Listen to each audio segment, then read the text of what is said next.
Khaleesi, what you doing? Here, come on.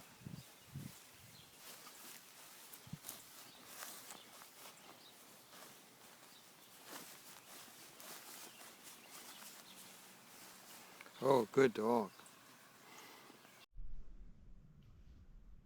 Okay, today it is December the 10th, 2024, as I record this. And the episode is entitled The Circular Economics of Search. If you want to find out what circular economics is, go ahead and look that up. It'll be better if you look it up. It's basically a sustainable activity. So this is about searching. It will not cover everything that can be said. It will only cover what I have thought of to say for now. And this channel is a door, a portal, to part of your search, or you wouldn't be here. Every created thing in the whole universe is but a door leading into his knowledge, a sign of his sovereignty, a revelation of his names, a symbol of his majesty, a token of his power, a means of admittance into his straight path. Every created thing in the universe is a portal. As fate would have it, Steve Istall's How to Hunt episode today, 12/10/24, finds Steve saying at about 12 minutes in words to the effect that if finding out more about Sabe doesn't lead to a spiritual quest, you must not be listening to anyone, what they're saying. That's why I like Steve. Despite his political rants, he has a good heart. So I support his effort to feed little kids up on Vancouver Island. It's a good thing. So let me tell you a story about search. It goes like this. One must judge of search by the standard of the Majnun of love. It is related that one day they came upon Majnun, sifting the dust, his tears flowing down. They ask, "What doest thou?" And he said, "I seek for Layli." "Alas for thee," they cried. "Layli is of pure spirit, yet thou seekest her in the dust." He said, "I seek her everywhere. Haply somewhere I shall find her." That's from Baha'u'llah's Seven Valleys, the Valley of Search. In that story, later on, Majnun is running for his life and is chased over a high wall by night watchmen. And he scrambles over and falls to the ground at the feet of Layli. That's how that story ends. I told you that story to tell you this. I have met a family member for the first time recently, Carrie, my wife's second cousin twice removed or some such thing, and she has a website. She has written on her website, and you can find her at, I'll put the website up there, www.morethansustainability.com. And so she has written the following. Of course, let me background. She was at the top tier of the corporate world and has taught circular economics as a graduate course at a major university. Let's call it Harvard. And she writes this. "I started my life from a very young age focused on the mind, earning a theoretical mathematics degree from Harvard and pursuing a corporate career focused on high tech. Eventually, I found myself drawn to more than what can be entirely explained by science in the domain of the heart, getting a teaching certificate in a yoga style focused on deep breathing to relieve anxiety and depression, studying poetry to help me reconnect with my body and my feelings, and starting a consultancy business focused on sustainability and learning the craft of hand bookbinding." And that's how I met Carrie. I've painted, such as it is, a book cover for her. Going on, one day, all the expertise and calculations felt empty. The theoretical musings of humanity, separated from nature and the body, were failing to adequately address all the questions I tried to answer. I had to move beyond our dominant culture. Remember that word, dominant. To simply aim to sustain the status quo. That's what it does. At all costs. I had to face my doubt and live into the question, could I, could we, could Earth really thrive, and what would that mean? What would that even mean? She says, going on, continuing, quote, I began to explore my own deeper questions such as, do the physical processes of the world really support infinite business growth?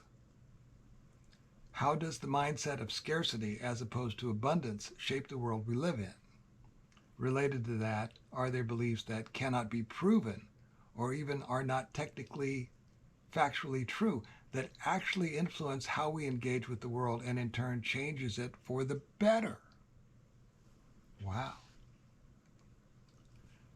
Quote, now I build pathways that support humans in reconnecting their bodies and minds, their hearts and actions, and in choosing thriving pathways in service of all on earth, unquote. And she did this on purpose. I like the all life on earth part best. If you like what she is about, by all means, go to her website and look it over. And welcome to the Valley of Search. If you are here, then you are probably there too. Also, I recently met by phone an accomplished field researcher for MUFON. Think about that. Researcher. MUFON, being a collection of searchers after truth, is why I wrote all those articles for MUFON in the first place. The ones I've read to you on this channel. Back to Mujnan and Layli for a minute. This all sounds similar to what I did so far as setting aside the plan one had intended to follow to look for a more spiritual path. I used to be a lawyer. Perhaps we all get chased over a wall at some point, one way or another. Seeing something that is not supposed to exist will certainly chase you over a wall or two. Now, I met Tim, MUFON investigator, because a family member recently saw what looked like a human figure solidly wrapped in tiny, steady green Christmas tree lights walking past this building on the driveway headed south. A bright white light had swept past a window at roughly 5 a.m. on Thanksgiving morning. The witness looked out to see what I have described above, and then they left the window for a moment to get glasses. And when they returned, the figure was nowhere to be seen, and they felt it should have been. This is filed as MUFON case 139755. Note to self, and to you guys, anybody who would care to listen, when you see something out of place like that, never look away. Don't look away for a second. Try not to blink. I have asked Tim, the MUFON field investigator, to see if anyone in the field investigator community has ever heard of anything like that. Until I learn better, I will assume it was a Sabe changing from an orb form to a more physical form, the flash of light, and then cycling through electromagnetic frequencies, more or less, until it found the one it liked and disappeared. If I may put up a picture of a bioluminescent frog from Steve Istall's site. Someone else had seen a bioluminescent face looking in a window, and that's similar but not exactly what was seen here. Also, another family member of mine has recently joined the Club of No Return on the Sasquatch front on Friday afternoon, that's just a few days ago in December 2024, daylight, on their way to Canton, Missouri from Iowa City. Tall, shaggy, dark brown, walking across a field near the roadway. They didn't ask for this. They weren't thinking about Sasquatch. They didn't think it would probably happen that day or ever, probably. Suddenly, they're chased over a garden wall. That's how it goes. All of this is how it goes. Whatever brought you here is how it goes too. The Mujnan and Lei Li story is the story of mankind, really. That's where we are. We are being chased over a wall. How will we land? The writings say, as ye have faith, so shall your powers and blessings be. This is the balance, this is the balance, this is the balance. If you want to land with balance, it sounds like you get to choose that part. Now, I'm going to talk about economics for just a second. To address, in the most superficial way, Carrie's realization about search, and mine, and maybe yours, I'm going to read a paragraph or two about economics. It is part of a thoughtful response to an individual's letter to the Universal House of Justice. Quote, there are two aspects to the questions you raise. One concerns the statement about the moral bankruptcy of today's dominant world system.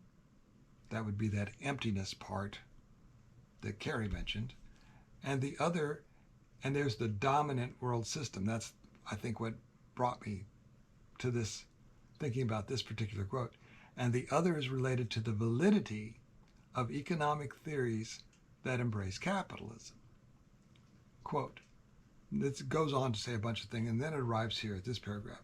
The second aspect of your questions concerns the specifics of economic theory, that, as you mentioned, Baha'i thinkers adhere to a wide range of views on capitalism and its various forms, should not be a cause for alarm. On the contrary, the House of Justice finds the situation quite healthy and does not wish to elaborate further on the subject at this time. You are correct when you make the statement in your letter that the solutions to humanity's problems are to be found in the application of scientific knowledge and the teachings of Baha'u'llah to the social reality. Now remember, I don't care what you think about the faith, and this is a letter from a Baha'i to a Baha'i institution, so of course he's going to mention it that way. It is to be expected then that the teachings would be brought to bear on the choices humanity has to make about how to produce, distribute, multiply, apply, and use material means. As is natural in the advancement of any science, insights into proper economic theory will only be gained as people with divergent views explore different directions. Criticism of current economic practices should not be misconstrued as simply a denunciation of capitalism, nor should it be taken as an endorsement of socialism. Those are the Baha'i views on economics. Don't construe them one way or the other because they're beyond both, actually. As you would readily agree, the premise of private ownership can give rise to new and better ways than current modes of organizing the economic activity of the human race. Now, there's another, that's from a letter dated 31 July 2002, written on behalf of the Universal House of Justice to an individual believer. Then there's another one, talking about social justice. If you're searching, don't leave out social, it's hard to leave it out, isn't it? Social justice will be attained only when every member of society enjoys a relative degree of material prosperity and gives due regard to the acquisition of spiritual qualities. You can get those anywhere. The solution then to prevailing economic difficulties is to be sought as much in the application of spiritual principles as in the implementation of scientific methods and approaches. The family unit offers an ideal setting within which can be shaped those moral attributes that contribute to to an appropriate view of material wealth and its utilization. I found that one by going to Baha'i Reference Library, which I put up that link almost every time, and type in capitalism, and that's what came up. Mankind is suffering. So are individuals, perhaps you, certainly me, and our families and friends, etc.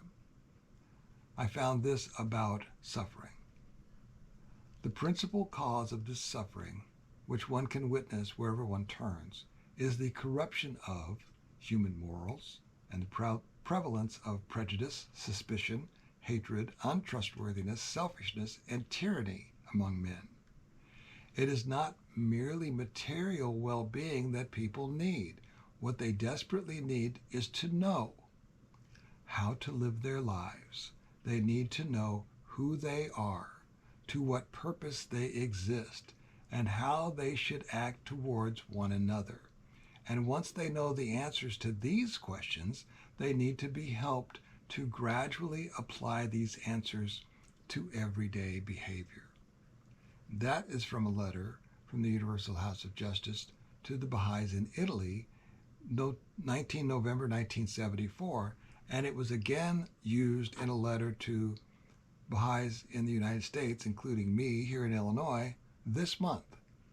So those sentiments are absolutely current. And so if you're not searching for something, it was probably some sort of suffering that drove you to this search anyway, to be honest, or at least curiosity, how to make things better. If you were searching for anything, did you just see Sasquatch? Did you see a Christmas tree man in your driveway? A UFO? Or are you just perplexed because the best stonework is always on the bottom? My suggestion has always been to ufology and to you to not be afraid to search the Baha'i writings because they may help you ask better questions. They belong to you, and they exist for this very purpose in our own time. Search. So that's what I really wanted to say to you in this episode.